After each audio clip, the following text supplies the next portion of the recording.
അവരുടെ പേഴ്സണൽ രീതിയിൽ സെലിബ്രിറ്റീസിനെ ധാരാളം പേരെ ഇതുപോലെ അറ്റാക്ക് ചെയ്യുന്നവരുണ്ട്.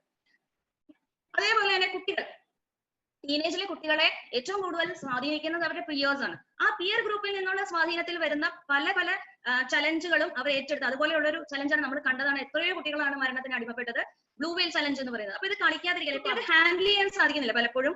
അവരെ പറഞ്ഞിട്ടും കാര്യമില്ല, അവരുടെ ആ ചലഞ്ച് അവർക്ക് ഏറ്റെടുക്കാൻ സാധിച്ചില്ലെങ്കിൽ അവരുടെ പിയേഴ്സിൽ നിന്നുള്ള ബുള്ളിയും കാരണമാണ് അവരത് ഏറ്റെടുത്ത് പോകുന്നത്. അയ്യേ നിനക്കത് അറിയില്ലേ, നീ ഇത് ചെയ്യാറില്ലേ, നിനക്ക് ചെയ്യാൻ സാധിച്ചില്ല, എനിക്കത് ചെയ്യാൻ സാധിച്ചല്ലോ എന്ന് പറയുമ്പോൾ കുട്ടികളുടെ ഉള്ളിലുള്ള ആ സെൽഫ് എസ്റ്റീമിനെ അത് ഒന്ന് നോവിക്കുകയും അവരത് ചെയ്ത് കാണിക്കണം, ഞാൻ ഇവരുടെ മുന്നിൽ ഒരു ഹീറോ ആയിട്ട് വരണം എന്ന് കാണിക്കാൻ വേണ്ടി എടുക്കുന്ന ചലഞ്ചസ് ആയി മാറുന്നു. പിന്നീട് അവർക്ക് ഹാൻഡിൽ ചെയ്യാൻ പറ്റാതെ അവർ ഡിപ്രഷനിലേക്ക് പോവുകയും സൂസൈഡ് ചെയ്യുകയൊക്കെ ചെയ്യുന്ന ഒരു നിലയിലേക്ക് വരിക ചെയ്യുക. അപ്പൊ ഇൻഡിവിജ്വൽസിനെ അറ്റാക്ക് ചെയ്യുന്ന രീതിയിലുള്ള ധാരാളം ബുള്ളിങ് സൈബർ ലോകത്ത് നടക്കുന്നുണ്ട്, നമ്മൾ അറിയുന്നില്ല.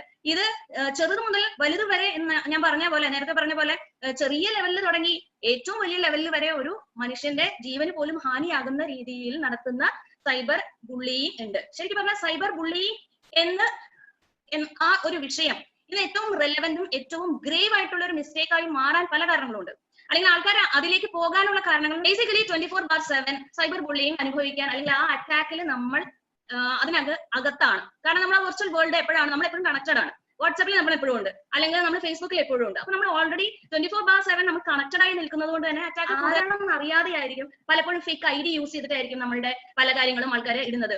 അപ്പോ അത് അനോണിമസ് ആണ്, ആരാണ് ഇത് ചെയ്തത് എന്ന് നമുക്ക് പലപ്പോഴും തിരിച്ചറിയാൻ സാധിക്കാതെ വരുന്ന കണ്ടീഷൻസ് ഉണ്ടാവാം. അതേപോലെ ഒരു കാര്യം, ഇപ്പൊ സൈബർ വേൾഡിൽ നമ്മളൊരു പോസ്റ്റ് ഇട്ട് കഴിഞ്ഞു കഴിഞ്ഞാൽ നമ്മുടെ കയ്യിൽ നിന്ന് പിന്നെ പോയി, പിന്നെ നമുക്ക് തിരിച്ചു പിടിക്കാൻ സാധിക്കുന്നില്ല. അപ്പൊ അങ്ങനെയുള്ളൊരു മാനസിക നമുക്ക് എന്താ തോന്നുകയാണ്, നമുക്ക് നമ്മുടെ എല്ലാ കാര്യങ്ങളും ആൾക്കാരുടെ മുന്നിലേക്ക് എക്സ്പോസ്ഡ് ആയി പോയി എന്നുള്ളൊരു ഫീലിംഗ് വന്നു കഴിഞ്ഞാൽ പ്രത്യേകിച്ച് സ്ത്രീകളും കുട്ടികൾക്കും അത് ഒരിക്കലും താങ്ങാൻ, ഇമോഷണലി അവർക്ക് താങ്ങാൻ സാധിക്കില്ല.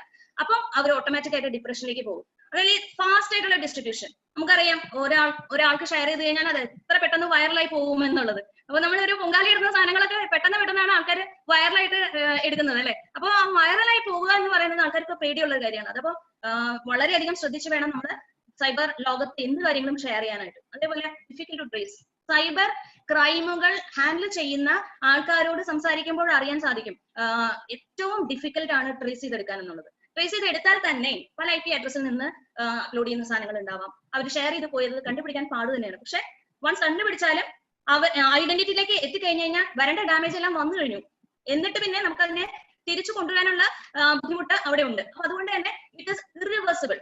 ഡാമേജ് ഉണ്ടാക്കി കഴിഞ്ഞാൽ പിന്നെ നമുക്കത് മാറ്റാൻ സാധിക്കാത്ത പല ക്രൈമുകളുമാണ് സൈബർ ലോകത്ത് നടക്കുന്നത്. നമ്മുടെ റിയൽ വേൾഡിൽ നമുക്ക് അതിനെ പിന്നെയും തിരിച്ചു കൊണ്ടുവരാൻ സാധിക്കുമെങ്കിലും മറ്റത് ഓട്ടോമാറ്റിക് ആയിട്ട് ഒരു പ്രൈവറ്റ് കാര്യമോ അല്ലെങ്കിൽ എന്തെങ്കിലും ഒരു സീക്രട്ടോ നമുക്ക് പുറത്തേക്ക് പോയി കഴിഞ്ഞു കഴിഞ്ഞാൽ പിന്നെ അത് തിരിച്ചു കൊണ്ടുവരിക അല്ലെങ്കിൽ അതിനെ റിക്കവർ ചെയ്തെടുക്കുക എന്ന് പറയുന്നത് വളരെ പ്രയാസമാണ്. അപ്പോൾ ഡാമേജ് കോസ് ചെയ്യുക എന്ന് പറയുന്നത് ഏറ്റവും എളുപ്പമാണ് സൈബർ വേൾഡിൽ. അപ്പൊ അതുകൊണ്ട് തന്നെയാണ് ഈ ബുള്ളി ചെയ്യുന്ന ആൾക്കാര് ഈ ഒരു വെർച്വൽ വേൾഡ് ചൂസ് ചെയ്യാനുള്ള കാരണം. ആ ഒരു മൈൻഡ് സെറ്റ് അവർക്ക് ഉള്ളത് കൊണ്ടാണ് അവര് ഇത് ചൂസ് ചെയ്യാൻ കാരണം. ഇങ്ങനെയുള്ള keep your remote control in your hands, don't give it to others. അതുകൊണ്ട് തന്നെ നിങ്ങളുടെ സൈബർ സ്പേസ് നല്ല രീതിയിൽ നിങ്ങൾക്ക് തന്നെ ഹാൻഡിൽ ചെയ്യാൻ സാധിക്കണം. Take charge of your cyber space. അപ്പോ ഇത്രയുമാണ് നിങ്ങളോട് സൈബർ ബുള്ളിങ്ങിനെ പറ്റിയിട്ട്